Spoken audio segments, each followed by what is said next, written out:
Bir dana ata-ana üçün yazmışam. Deyir ki, mənim bu dünyada iki dostum var. Birisi atadır, birisi ana. Evlad zəhmətinə qatlaşır dözən. Birisi atadır, birisi ana. Oğul var, baxmayır ata sözünə.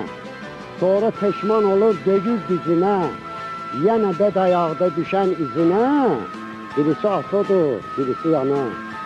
Oğul ki, ataya söyləsə yalan, həmişə qalacaq zəlil sərgərdan. Evə gec gələndə nigaran qalan.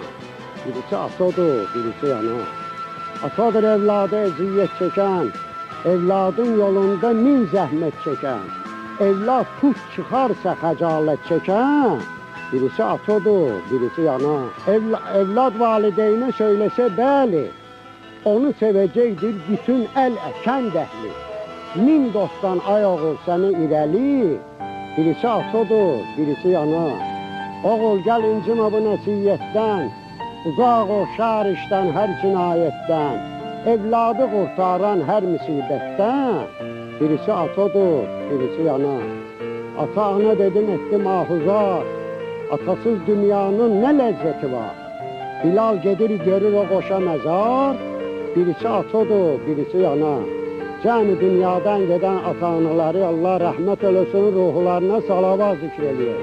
Allahümmə salli ala Muhammed və alim.